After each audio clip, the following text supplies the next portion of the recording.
New data from record-breaking early voting is in, and there's already some big differences between this year's election and 2020's. We'll walk you through the new numbers. Then, a new tool is letting 911 callers send video of the scene to first responders. We'll take you where it's being used to save time and save lives. A system of high pressure is gradually heating up our Halloween. How many days in a row we'll see temperatures in the 80s, and our only chance for rain in the next 7 days. Let's get right to breaking news in Clayton. Sky 5 over the scene right now. A big police presence. This is off of Covered Bridge Road and Club Connection Boulevard. Traffic was pretty backed up there for a while. WRAL's Brian Schrader is in the live center. You've been keeping an eye on this, Brian. Sounds like the road just reopened there in the last couple of minutes. Yeah, about 10 minutes ago, we got word that Covered Bridge Road has reopened there right around Loop Road. I want to take you back to those live pictures from Sky 5. From the air, we have seen a large police response from Clayton Police. They have their investigators out there. We also saw EMS. All of the activity appears to be centered around a white truck there along a path that runs along Covered Bridge Road. This is right next to a neighborhood there. Now, Willie Danley in the WRAL Breaking News Tracker just arrived a few minutes ago, and he was able to send in this picture from the ground so you can see that path that I'm talking about there and those Clayton police. He is working to gather information right now. If we get updates during this newscast, we will let you know. Okay, Brian, let's shift gears now. Cue up the election countdown clock, about just 1 week until Election Day. The presidential candidates are getting some last-minute visits in. Both Vice President Harris and former President Trump will be in our area on Wednesday. Tim Walz will be in Asheville and Charlotte, and that's because North Carolina, of course, is one of those handful of swing states out there. Of course, millions of North Carolinians have already voted. 2.8 million, to be exact. As WRAL Capitol Bureau Chief Laura Leslie reports, turnout is way ahead of what we saw in 2020. This is the final stretch of early voting, and as of yesterday, 36% of North Carolina's registered voters had already cast their ballot. But that pool of voters looks different than it did in 2020. I asked a voting data analyst what we should and should not read into those numbers. In years past, early voting has tended to lean Democratic, while Election Day voting has leaned Republican. Not this year. Republicans have been urging their voters to bank their votes early, and they're heeding that message. 41% of registered Republicans have already voted, compared with 38% of Democrats and 30% of unaffiliated voters. Catawba College political scientist Michael Bitzer has been analyzing the data. Registered Republicans should feel good about these numbers. The issue, though, is it looks like they are pulling more late voters earlier into the process, what some people would call cannibalizing their voter pools. Bitzer sifted through the data for individual voters in 2020 and 2024. This chart shows that 2 out of 3 Democrats are waiting later to vote this year than they did in 2020, while more than half of Republicans voted earlier. Unaffiliateds were about the same. Bitzer says that should be concerning to Democrats. I think that is a kind of worrisome sign. Whether those folks will show up at the later days or they will wait till Election Day, we just don't know. Bitzer says black voters account for a large part of Democrats' shortfall. Some 50,000 fewer black voters have cast a ballot at this point than in 2020. He says it's possible many will vote by the end of this week. But this is, a core constituency of Democrats winning statewide. They have got to have turnout rates equal to, if not slightly above, what we see the statewide dynamics. And right now, the numbers just don't seem to point in that direction. If you were hoping to vote early in person or you need to use same-day registration, time is running short. You have from this evening through Saturday afternoon at 3 o'clock. Now, you can vote at any early voting site in the county where you live. For more information about all of our election-related coverage, go to WRAL.com and search vote. Laura Leslie, WRAL News, Garner. Starting tomorrow morning at 6 o'clock, join us as we roll out our new WRAL News poll. With just 1 week left in this year's campaign, we have the results of our scientific statewide poll. There's some new technology, and it lets 911 callers actually send videos into 911 of the scene that they are at to first responders. Departments in Cary are actually using this now. Emergency personnel can get a better look at a situation before they arrive there. It can save time, of course, or even lives. WRAL's Chelsea Donovan gives us a look at how it works. You know, it's the old telephone game. I tell you one thing and you tell someone else. And by the time it gets around the circle, it's kind of changed a little bit. But a new crime-fighting tool aims to curb that live and in real time. The concept behind the platform is simply increasing situational awareness for first responders. It's not just a law enforcement tool, it's more of an all hazards platform, so we can use it for police and fire and public works. It's called Prepared Live. It can save seconds and it can save lives. Where the dispatcher will ask, is their phone able to receive video? And if the answer is yes, then that dispatcher will ask them, can we send you a link and we can see your video? Here's how it works. I call 911, then I get this link. Go live with Cary 911 by clicking on this link. Here's the link. We're going to go ahead and click on that. And then I'm going to hit play. Would it like to access? Yes. So now if you see here, you can see everything that it's recording. We'll show Luke. Okay. So you can see as if this were an incident. You can see Sergeant Alexander there. All right. This would be taking anything at the scene. You would then hit stop. Sergeant Kenrick Alexander then acts as a dispatcher, showing me what police would see through my perspective. In the moment, the Prepared Live system is a huge tool. But in this case, a couple live streamed a car break-in to dispatchers in Cary. The video then helped Raleigh police make an arrest. We were able to see the suspect actually breaking into the car. So that gave us real-time situational awareness as to what he looked like, what he was wearing, what we should be looking for. Dispatchers in Cary said they're getting photos or video from about 2 to 3 emergencies an hour. Prepared Live is a free service, so you don't have to pay anything to use it, and it's now in 24 police and sheriff's offices across the country. In Cary, Chelsea Donovan, WRAL News. Saturday marked exactly 1 month since Helene devastated western North Carolina. In that time, you've seen the damage, the flooding, the mudslides. Tonight, instead of re-racking that video, let's talk about the details, where the area stands today, the infrastructure, the schools, the businesses, the people. Let's start there. The storm is responsible for killing at least 99 people. It's heartbreaking to think about. Most of them drowned or were caught in landslides. They range in age from 91 to 4 years old.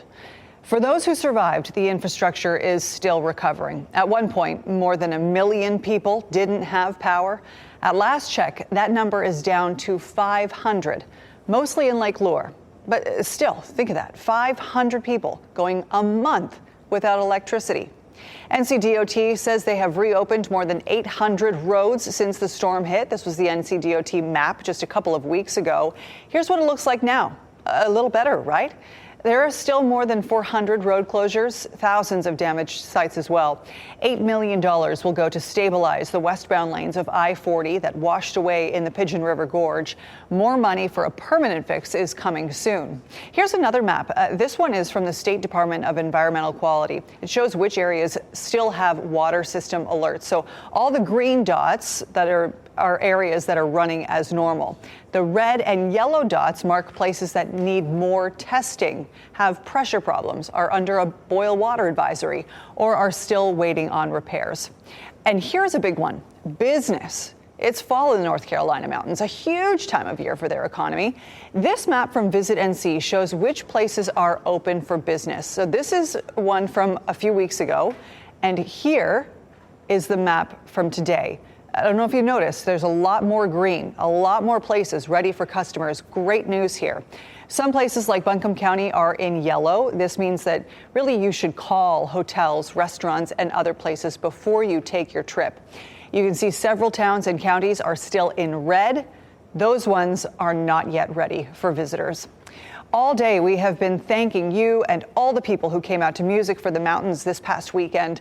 The WRAL Cares campaign has raised more than $1 million, over $1.1 million. Let's keep it going. Scan the QR code on your screen or go to WRAL.com and search help. Until those maps are all green, right, and clear of the alerts and all the exclamation points, our neighbors will still need our help. Absolutely.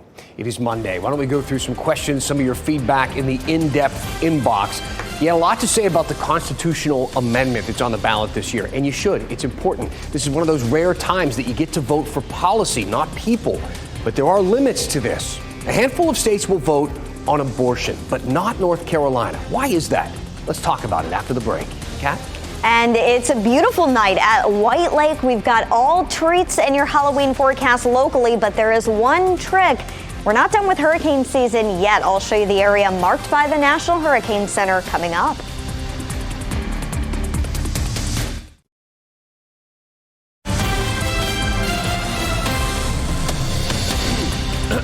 All right. Hello. Happy Monday, everybody. It is time to jump in to the in-depth mailbag. Let's get some stuff out of there. We got lots of emails about last week's segment on the state constitutional amendment that is on this year's ballot. If you haven't voted yet, this is what it looks like. It changes some of the wording in the North Carolina Constitution, making it so that only citizens can vote in elections. Now, the thing is, non-citizens already couldn't vote in our elections, but the lawmakers wanted to put this on the ballot anyways. We dug into the word change and the why and the whole thing in our segment that we did last week. The full segment is online right now, WRAL.com or the WRAL YouTube page. We post all of our in-depth segments there so you can watch them anytime you want. Share them with your friends. Fall asleep to them at night. It doesn't matter. Lots of you saw it live, though, at 7 o'clock on Friday and shared your perspectives. Chase wrote, all I'm going to say is that if you are not a citizen, you cannot vote. Teresa said, excellent job explaining birthright and the need to vote no on this amendment. That was interesting to me. So to be clear, and I want to clear this up, I'm not telling you how you should vote. None of these segments are about that on this topic or anything else. During this segment, we take your questions, we dig into difficult topics with you in mind, but which circle you bubble in, that is your business. And I have a feeling that Teresa and Chase might vote differently on this issue. Nathaniel voted for me, apparently. He told me tonight I wrote your name for president as neither major party's candidate appealed to me. My God, please no. Look, I know that the two-party system can be frustrating, but like it or not, these are our choices. If you don't like a candidate or either candidate, that's fine. I get it. Instead, pick an issue, right? Something that's important to you, and vote with that issue in mind. But please make sure that your vote counts for something. And one of those big somethings, one of those big issues is abortion, right? Patty said, could you cover why and how it could be possible to get an item on the North Carolina ballot? The issue of abortion was pushed back to the states with Roe v. Wade overturned. Some states are allowing its residents to vote on it. So, Patty, great question. So 10 states, I can tell you, will vote on abortion this November. Arizona, Colorado, Florida, Maryland, Nevada, New York, South Dakota, Missouri, Montana, and Nebraska. Most of them used citizen-led initiatives to get this issue on the ballot. You see, citizen initiatives vary from state to state, but typically, if a person or a group of people can get enough signatures supporting a ballot measure, it will then go onto the ballot. The way the process varies here in North Carolina is by not existing at all. We don't do those here. In fact, only half the country lets people do this. And of those 26 states, 15 of them allow those initiatives to actually change the Constitution. It gives people a whole lot of power. They can make moves without lawmakers. Look at it this way. So lawmakers have refused to pass medical marijuana in North Carolina, right? But our polling shows that 70% of registered voters would vote yes for medical marijuana. So if a citizen could get that on the ballot and the people could decide, there's a real chance that it would pass. These initiatives take the lawmakers out of that process. And that's why you're seeing abortion on the ballot in all of these states, because people in those states want it there. But, and I mean this respectfully, the people aren't always right. And sometimes they miss the details, and details matter. I talked to a law professor from Notre Dame who put it this way. How much does the public actually know about what the statute says? You might have a very short summary on the ballot, but it could be tens of pages or even hundreds of pages of statutory text behind that amendment. And details are really important. Think of it like this. Lawmakers and their staff, they read through this stuff cover to cover. They argue over the details. They look at the unintended consequences. And sure, that bureaucracy can slow things down, but the alternative can be pretty messy sometimes. Let's look at California right now. See, they were having a problem with overcrowded prisons. So someone got an idea. Hey, let's reclassify some of the theft and drug offenses as misdemeanor charges and throw fewer people in jail. And voters passed this, Prop 47 in 2014, and it worked. The state's prison population did drop, but the darndest thing happened. People kept stealing and doing drugs. And some of those people realized that they could steal up to $950 worth of stuff and it would still be considered a misdemeanor. And thefts exploded and drug use spiked, and there's nothing lawmakers can do about it. The people voted for that change, and only the people can change it back. And right now, the people of California are considering an amendment to amend the amendment, to go back and say, no, maybe we made a mistake. Maybe we didn't know the consequences that might come out of the statute. The power of the people, unintended consequences. All I can say is for now in North Carolina, only our lawmakers can put an amendment on the ballot. All right, I know that that was a lot of politics and election-y stuff, so let's wrap up this Monday mailbag with a quick update out of Western North Carolina. We talked a little bit about that earlier in the show. These are some positive updates. Pamela saw last week's mailbag on how the storm affected wildlife, and she wanted to know more, writing, where did the bears and the bobcats go during the storm? So we don't know what happened with all the bears and the bobcats and where they ran off to.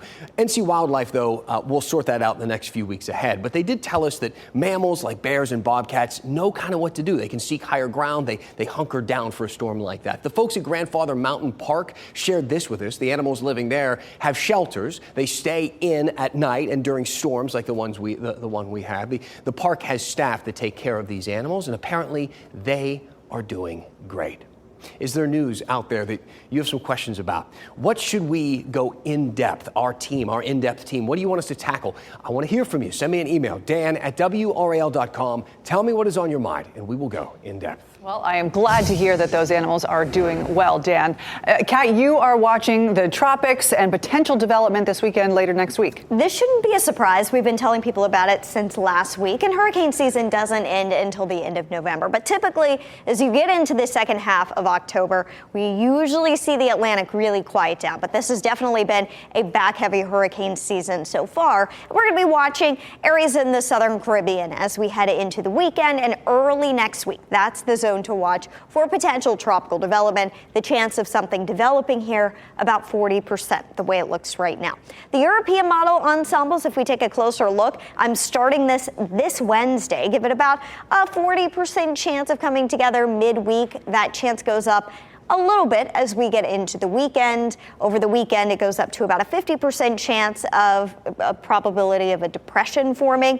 And we're going to be watching the weekend and early next week. That's really going to be the main time frame to watch for it to develop and potentially impact the Caribbean. So if you have travel plans in the Caribbean, the Bahamas, keep an eye on this system. The European model ensembles long term show some members moving into the Gulf of Mexico. The American ensembles really push it more in this direction. So we can't rule out any U.S. impacts just yet. We'll keep an eye on it for you and let you know if there's any cause for concern. But out there tonight, it is nice, calm, and quiet in downtown Raleigh. Temperatures are around 60 degrees. We will dip back into the 40s tonight, so we're holding on to sweater weather a little bit longer. 42 tonight in Roxborough, 46 in Durham, 44 in Rocky Mount, 47 Raleigh, and about 50 for Fayetteville and Clinton.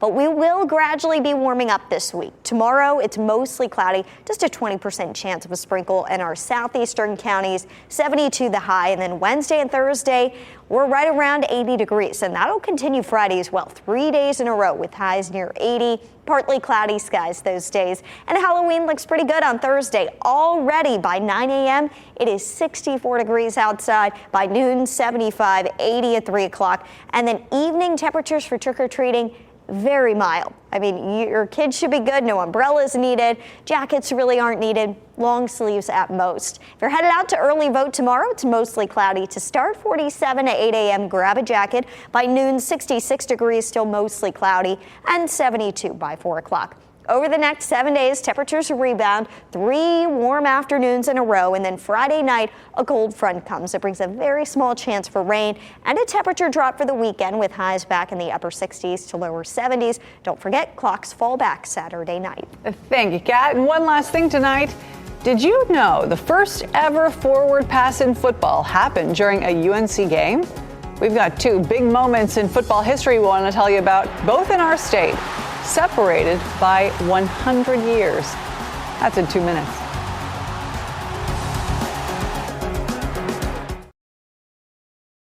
Our one last thing tonight is kind of a 2-for-1. This past Saturday marked a really big anniversary in North Carolina football history. It was actually a pretty big anniversary for like all of football history. Exactly. UNC's football team was the first to throw a forward pass. It was October 26th, 1895. UNC playing Georgia. Fullback Joel Whitaker was about to punt the ball. The other team was surging toward him. He tossed the ball forward. George Stevens caught it and ran 70 yards for a touchdown. It didn't stand. They weren't allowed to do it. Forward passes weren't something they did. They were against the rules. I still love that the guy grabbed it and went 70 yards for the score before that was all sorted out. So it was about a decade later, though, that they did change the rules. They said that looked like we might be onto something here. About 100 years after that, and the Carolina Panthers joined the NFL. October 26, 1993, becoming the league's 29th franchise. They had their first game in 1995. Thanks for making WRAL your choice for local news. I love that video. Have a great night. Keep watching WRAL News over the air Channel 34 and Spectrum Channel 1257.